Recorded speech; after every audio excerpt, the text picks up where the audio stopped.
Construir TV Noticias, nuestra cita obligada, ya sabes, 5 de la tarde, hora de la pausita, para tener esa media hora repleta de información, tanto del mundo como del país, y también, por supuesto, la lupa siempre, como te digo, en los trabajadores.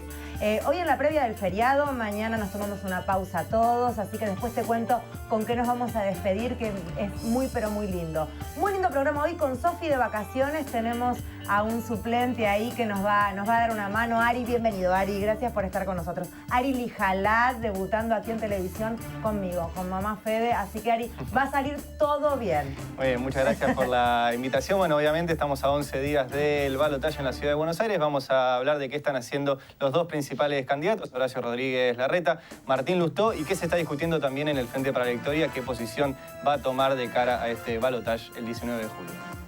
El señor Valmiro Mainetti aquí sí, presente, firme, trabajando. Muy bien, Mainetti. Un gran trabajador. Federica, se debe sentir, casi piropeada, rodeada de hombres en el día de hoy.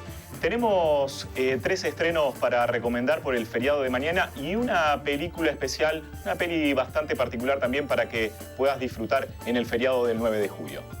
Recibimos visitas hoy en el programa. ¿Quién? El doctor Samuel Cabanchik. Ahí lo dije bien, Samuel. ¿Te doctoré? ¿Está bien que te doctoré o no? Te volví a doctorar, perfecto. Filósofo, doctor en filosofía y una persona que sabe mucho acerca de la muerte digna. Él trabajó muchísimo allá por el 2011 en el famoso caso Camila. ¿Por qué estamos hablando de esto? Porque ayer conocíamos la noticia finalmente de un caso que ha sido emblemático. Marcelo Díez, un hombre que 20 años ha estado postrado en una cama, estado vegetativo, y la muerte digna, la famosa ley de muerte digna promulgada en el 2012, no pudiendo hacer nada porque era un caso ya judicializado. Una familia luchando, y finalmente en el día de ayer conocíamos finalmente una noticia que tenía como eje Marcelo Díez y al lugar para que la ley sea finalmente un hecho concreto. Con el aditamento, con el plus de que Marcelo Díez falleció de manera natural, si se quiere, se fue solo 3 horas después de darse por conocido el fallo. Muy, pero muy simbólico, muy emblemático, y vamos a estar charlando entonces profundamente sobre este tema. ¿Con qué seguimos ahora? Con... Hay elecciones, el balotaje. Dios mío, estamos a nada. El 19, en plenas vacaciones de invierno, se viene el balotaje. ¿Cómo vienen las cosas? Exactamente, Ernestina, ese es un dato fundamental. Ernestina, le mando un beso enorme. Yo le mando un cariño. Perdón. No, está todo bien. Es mi debut. Sofía. A ver, Federica, lo que te decía. Dato importante que es en mitad de las vacaciones de invierno, eso es un dato curioso. Preocupaba, que no sé si yo escuché que estaban cuenta. preocupados con el tema porque justamente les cayó la ficha medio como después de dónde caía, y parece ser que los porteños suelen tomarse vacaciones. Exactamente. Digamos. Es importante la fecha porque se raja mucha gente. Hay que ver ahí si el 19 de julio se mantiene el porcentaje de electores, fue el 73% del padrón en la primera vuelta. Veremos cómo sigue, pero digamos la gran disputa que tienen los dos candidatos, tanto Horacio Rodríguez Larreta y Martín Lustó, es cómo salen a cautivar votos. Obviamente Martín Lustó tiene muchas más complicaciones porque quedó a 20 puntos de los 45 que obtuvo Rodríguez Larreta. El gran problema que creo tienen los dos candidatos es que los dos comparten la estructura política a nivel nacional. O sea, los dos forman parte del bloque Cambiemos, que va a ir una interna con Mauricio Macri, con Elisa Carrió y con Ernesto Sanz. Y eso transforma el balotaje en la Ciudad de Buenos Aires en casi una interna del propio Cambiemos. Sí, lo cual creo que también dificulta a la hora de plantear cuál es la diferencia, por qué votar a uno o al otro. Me parece más claro para Martín Lustó una dificultad desde ahí, porque hay algunas cosas que quizás hasta estaría vedado decir por una cuestión de lealtad partidaria, proyectándose a lo que va a ser la presidencial. ¿Se entiende? Exactamente. De hecho, en el día de hoy Mauricio Macri le dijo a Lustó que no juega en equipo. Empiezan todos esos tires y aflojes que tienen que ver con esta situación. Lo que tiene que definir Lustó es cómo sale a buscar todo el voto anti-PRO, y dentro de ese voto anti-PRO están los votos del Frente para la Victoria. Y del otro lado, del Frente para la Victoria, todavía no se sentó una posición de qué van a hacer respecto del balotaje. Si van a llamar al voto en blanco, si van a llamar a votar a alguno de los dos, o ver qué hace Mariano Recalde y el Frente para la Victoria historia en la ciudad de Buenos Aires. Sí, destacar que los que entienden del nicho político hablan de un voto en blanco leído casi como un voto hacia Rodríguez Larreta. Y entonces yo veía el otro día medio instructivos para ver de qué manera se impugnaba, que era muy raro, porque también es cierto que con esta boleta única electrónica, la impugnación, tal como la entendíamos, a lo mejor meter la foto de alguien, un salame, lo que se te ocurra, claro, ya no es posible. Entonces daban consejos acerca de posibles maneras de que tu voto sea impugnado, lo cual también es como raro. Es verdad que entra dentro de las reglas del juego democrático. Sí. Y tengan en cuenta, el voto en blanco se dice que va para el de la mayoría. En realidad el voto en blanco en un balotaje no se cuenta. O sea, si hubo 10 personas que van a votar, 5 votaron en blanco, 3 a Larreta y 2 a Lustó, gana Larreta. Porque esos 5 no se votan. Nunca puede ganar el voto en blanco porque no se cuenta en el conteo final de un balotaje. Interesante, gracias Ari. Vamos ahora a presentar a nuestro invitado como corresponde y ya estamos charlando acerca de un tema muy pero muy interesante que da lugar para mucho debate, mucho tema de postura, intervención de la iglesia, de algunas cuestiones que desde un Estado laico uno quizás no entendería del todo, la medicina puesta allí por supuesto como clave, un negocio también lo pregunto, vamos a hablar de esto. Valmi, ¿a quién recibimos? Recibimos, Fede, a Samuel Cabanchik, es senador con mandato cumplido 2007-2013 por la Coalición Cívica, autor del proyecto de muerte digna que en 2011 debatieron senadores y diputados. Fundador del proyecto Buenos Aires Federal, doctor en filosofía, docente en la UBA y la Universidad del Litoral, es actual diplomático del Senado de la Nación en amistad con otros parlamentos del mundo, es hincha de Independiente y jugaba de 10. Ex zurdo habilidoso, dicen sus amigos. Quiero aclarar que Mainetti le está poniendo especial énfasis porque es hincha Independiente Mainetti, Cabanchik. Así que pueden saludarse calidamente. Yo sentía algo interesante. Y Federica vestida de rojo, además. Sí, en homenaje absoluto. Yo estaba interiorizada a pleno que venías y de que vos eras Independiente sin lugar a dudas. A ver, Samuel, vamos a hablar de un tema que en un punto... a quienes venimos siguiendo el caso de Marcelo Díez puntualmente nos provocó, alegría no es el término porque la verdad es que es de mucha tristeza todo lo que fue sucediendo con el caso, pero lo cierto es que sentimos que se hizo justicia. En algunos análisis yo quiero que primero que nada pongamos el eje en diferenciar en lo que es la eutanasia de la muerte digna, porque había confusión y me parece interesante poner primero la lupa allí. Sí, cómo no, me parece bien. Es uno de los puntos que fue más polémico en todo el debate parlamentario y en el debate en la sociedad. Porque cuando discutimos estas cosas, cuando consagramos leyes para regular, digamos, todas estas cuestiones tan extremas, donde se trata de la vida, la salud, la dignidad, la muerte, la libertad, la autonomía, grandes temas de la existencia humana, entonces todos ponemos especial atención. Y la eutanasia es una palabra que quedó reservada para hablar de actitudes, digamos, disposiciones activas para producir la muerte de alguien, si se habla de un suicidio asistido, o directamente, si uno introduce el suicidio asistido como una posibilidad cierta de un orden legal, bien podría el suicidio no ser asistido, es una diferencia de grados. Entonces, el concepto de eutanasia entra dentro de otra discusión, que la que dimos en el Senado, en diputados, y que está consagrada en esta ley, que afecta los casos de los que vamos a hablar, incluso el de Marcelo Díez. Cuando hablamos de muerte digna, ¿de qué hablamos? ¿Qué quiere decir el concepto muerte digna aplicado a un paciente? ¿De qué manera sería el respetar la muerte digna? 3 o 4 cosas fundamentales. Lo primero es consagrar como prioritaria la autonomía de la voluntad del paciente. Entonces, lo que prima es la voluntad del paciente para poder, con consentimiento informado, recibido durante su tratamiento, tomar decisiones acerca de la terapia que se le va a proponer, que se le va a aplicar. Yo te voy preguntando a medida que te voy escuchando para aplicarlo también a hechos concretos. En este caso, que fue un accidente, no tuvo la oportunidad de ir viendo que venía un final y poder avisarlo. ¿Vale lo que esgrimían las hermanas? Quedaron las 2 hermanas peleando por esto porque en el transcurso del tiempo, además, los padres de Marcelo Díez fallecen y las hermanas quedan con esta situación y ellas abogaban el haber charlado, como a veces uno charla en una mesa, a veces uno anecdóticamente en algunas situaciones comenta determinados deseos y eso esgrimían las hermanas. ¿Es válido?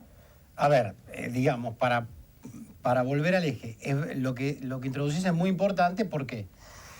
Porque la autonomía de la voluntad no fue ejercida por Marcelo Díez y no pudo ser ejercida ya nunca más.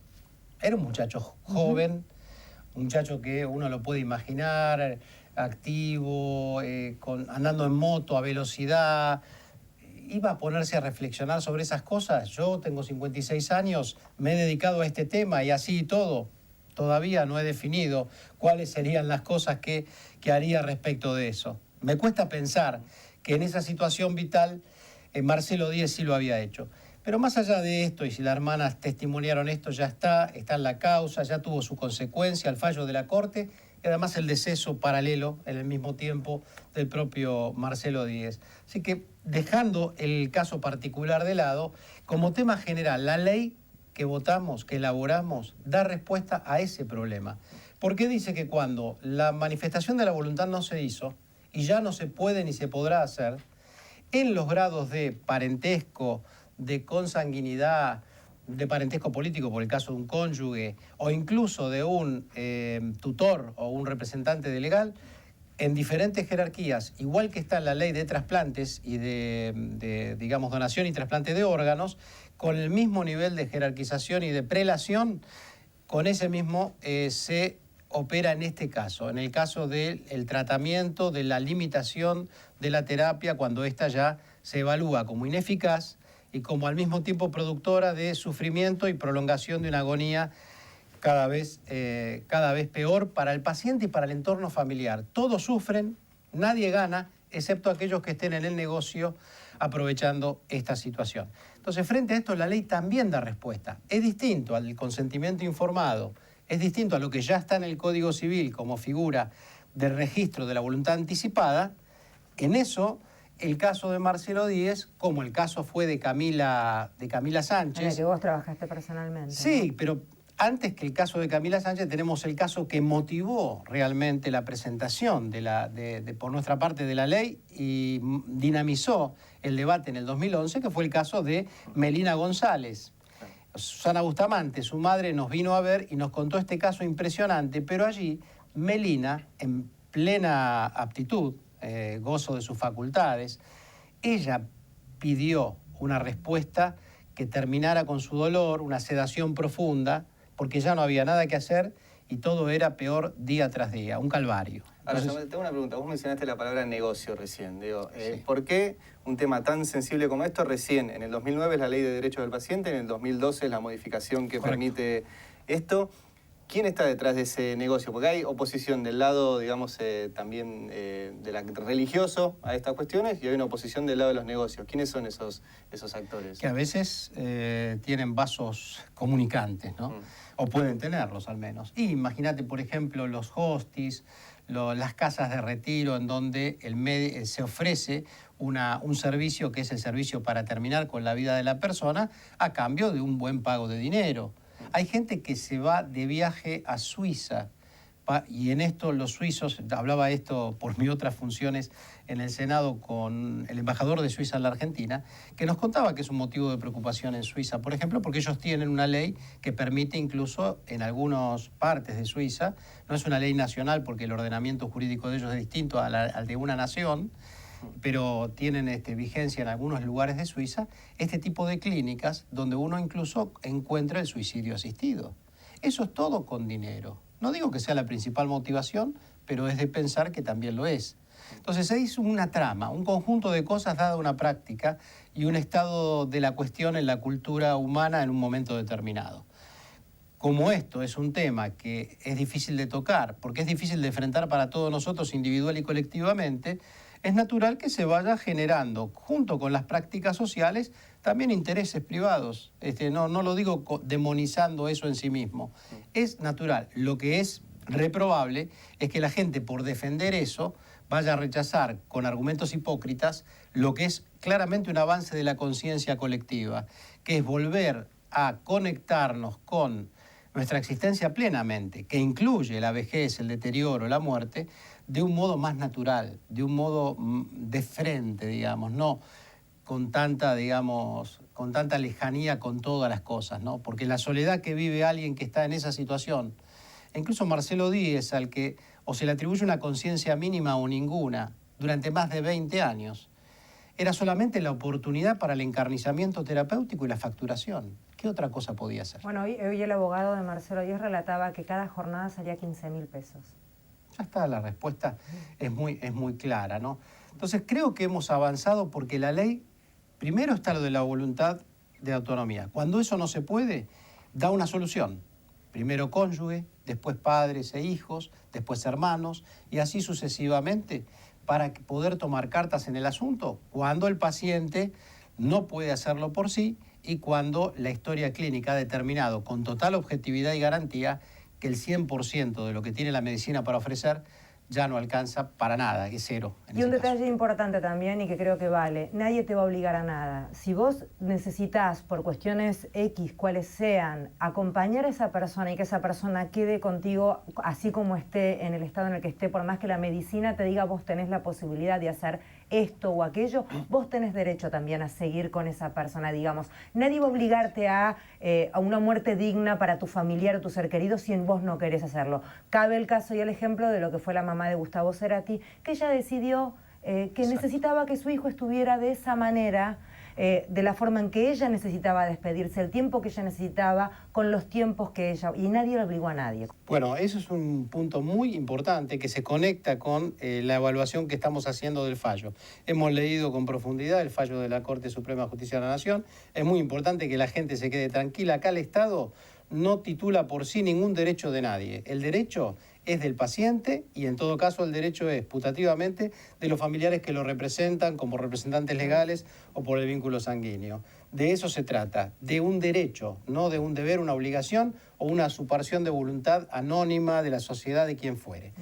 Pero creemos que este debate tan importante en la sociedad, que ya lo dimos en el 2012, lo tenemos que seguir dando, porque incluso el fallo de la Corte abre la puerta a una interpretación equívoca y controversial de algún artículo de la ley que ya tenemos. Tal vez no tengamos tiempo ahora de profundizar en todo ello, pero lo dejamos planteado tal vez para sucesivas cosas. Analizar bien el fallo, discutir los fundamentos.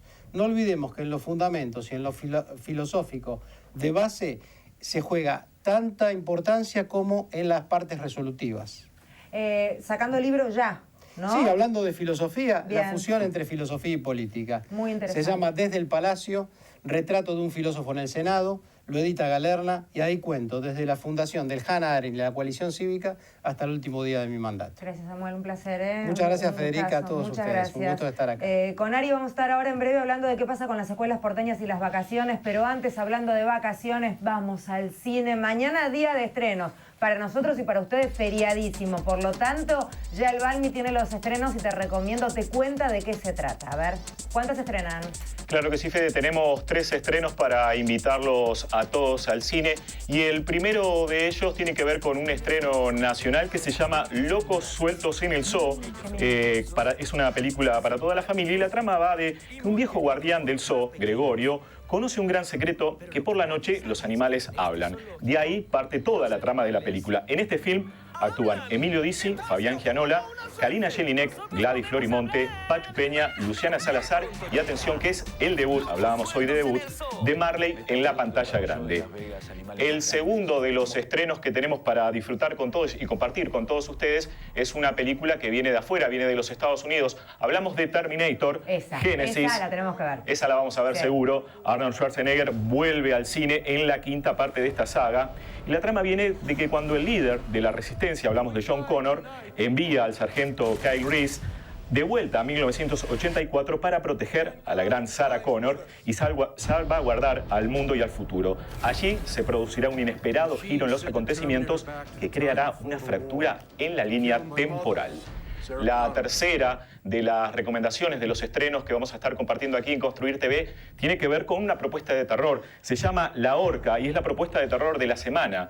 20 años después de un terrible accidente que ocurrió durante una función de teatro en la escuela de un pequeño pueblo, los estudiantes deciden rehacer la obra fallida en un intento de honrar el aniversario de la tragedia. Pero pronto descubrirán que algunas cosas es mejor dejarlas en el pasado. Y hay una recomendación especial mañana, feriado, para que puedas ver en tu casa. Se llama la película Siete Cajas, es un film paraguayo. Muy buena película. Es un thriller, decíamos, de Paraguay. Y si todavía no lo viste, deberías de hacerlo. Siete Cajas. Premiada, además. Un film premiado alrededor de todo el mundo, dirigido por Juan Carlos Meneglia y Tania Gembori. La historia cuenta que un repartidor de un mercado debe entregar a alguien que desconoce 7 cajas de un contenido que ignora. En el medio, otros personajes también parecen interesados en estas 7 cajas. Si no la viste todavía, podés adquirirla a través de los sitios web donde se ven películas online. Y tenemos algo para recomendarte también, es que si no lo tenés en cuenta, los espacios Inca de cine, ahí la entrada cuesta solamente 8 pesos. Muy bien, muy buen dato y además están recontra renovados, puestos a punto, así que están buenísimos, una calidad de pantalla, de sonido, todo impecable, así que disfruta. Quienes no van a gozar de vacaciones de invierno aparentemente son los 14, hay 14 escuelas tomadas todavía en la ciudad de Buenos Aires. Los alumnos que pertenecen a esas instituciones, los docentes que pertenecen a esas instituciones, ¿no van a tener vacaciones de invierno? ¿Ya es un hecho? A ver, por ahora lo que hay es una notificación del Ministerio de Educación hacia estas 14 escuelas, en realidad a las autoridades, diciéndoles, como se perdieron días de clase por las tomas, que recordemos, las tomas son por una queja frente a las modificaciones curriculares que son producto de una ley nacional, pero que la ciudad las estaba aplicando de determinada forma y los estudiantes querían participar en la aplicación de esa reforma curricular. Lo que plantea la ciudad es que como se perdieron días de clases, se van a recuperar durante el receso de invierno. Pregunta. ¿Es legal, digamos, si lo hacen debe ser que pueden, pero no choca contra el derecho de un docente que tiene el derecho, digamos, hay un margen de protesta en el cual, no sé, se me ocurre también pensar en una huelga o en un paro, digamos. ¿No sería algo similar, Ari? ¿No pasa ahí? ¿No se chocan dos derechos? ¿No hay ahí? Sí, exactamente. Lo que se está violando acá es un derecho adquirido del docente, como tienen los trabajadores judiciales, por ejemplo, de tener un receso a mitad de año. Y de hecho, por lo que pude averiguar hoy, la Unión de Trabajadores de la Educación, la UTE, que es el sindicato más grande de los docentes de la Ciudad de Buenos Aires, ya planteó un amparo frente a esta decisión del gobierno de Mauricio Macri de negarles, insisto, un derecho, que son las vacaciones en la Ciudad de Buenos Aires. Y por el otro lado, lo que está sucediendo en las escuelas porteñas son que siguen los problemas de infraestructura. Recordemos que, para decirlo rápido, el gobierno de la Ciudad de Buenos Aires tiene un presupuesto de 85.000 millones de pesos. De esos, 22.000 millones van a educación, alrededor del 20%. Eso se fue reduciendo durante el gobierno de Macri de un 30% del presupuesto a un 20%. Pero de esos 22.000 pesos, solo el 1,5%. El 1,5% va a infraestructura escolar. O sea que tenés problemas de diseño de las currículas, por lo cual son las tomas, y problemas graves, en este caso estamos invierno, de calefacción, con solamente el 1,5% de los recursos destinados a estas mejoras. Calefacción y no olvidemos la comida, que muchas veces los pibes tienen que comer viandas de comida fría en pleno invierno, también porque no tienen gas. ¿De qué equipo sos? ¿De qué cuadro sos? De River. Me dice de River como que, de River, como que era obvio. ¿Quién sos? No, estamos contentos, volvió Saviolita, vuelve Pablito Aymar. Vamos a estar hablando de eso, pero antes vamos a hablar de Boca, pero no del deporte. Vamos a hablar de un video que se conoció con el estacionamiento de un hotel, aparentemente, y en realidad eso no tendría nada de malo si no fuera porque hay unos muchachos ahí muy grandotes, muy que dan miedito, todos en grupo, un grupo nutrido que pide ver a algunos jugadores, en fin. Barney, ¿qué me podés contar? Fede, estas imágenes difundidas ayer por el canal TIC Sports, por la señal de cable de TIC, ponen en evidencia ni más ni menos más o menos lo que todos sabemos o lo que todos sospechamos, la relación directa entre jugadores y barras bravas. En el video se puede ver con claridad una reunión entre jugadores y barras de Boca, puntualmente entre Rafael Diceo y Mauro Martín.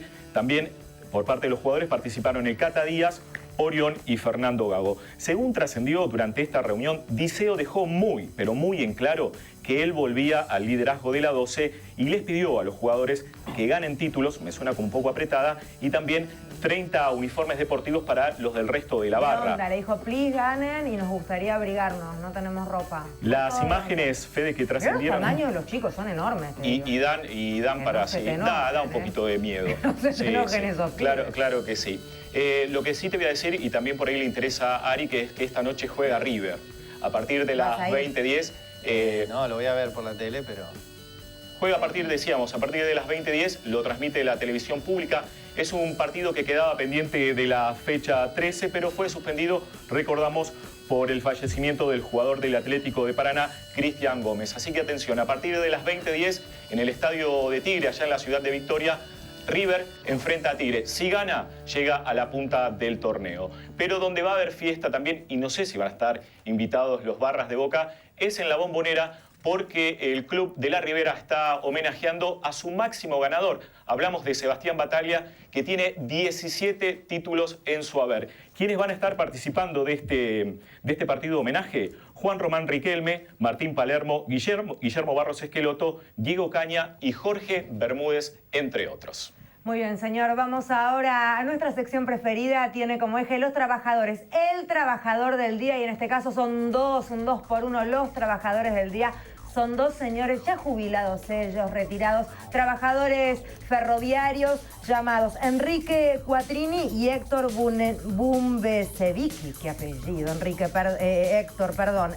Quattrini y Héctor, ellos jubilados, vecinos del Parque Avellaneda. Y eso que estás viendo es el famoso tren de la alegría del Parque Avellaneda. El Parque Avellaneda es un lugar histórico de muchas referencias y muy grande. El tren funcionaba allí a manera de paseo y de recorrido por diferentes lugares históricos que tiene el Parque Avellaneda, pero hace algunos años, hace 9 años, dejó de funcionar y quedó allí arrumbado, tirado, y nadie se preocupaba de él. Cuando uno de estos trabajadores anecdóticamente pasa por allí y lo ve en un galpón en desuso, se propone restaurarlo. Y a partir de ahí llama a su amigo, juntos trabajan, y hoy la realidad es que podemos tener nuestro nuevo tren de la alegría ahí en el Parque Avellaneda. Así que dos trabajadores jubilados pero no retirados. Para ellos va la mención entonces de los trabajadores del día. Enorme orgullo, felicitaciones.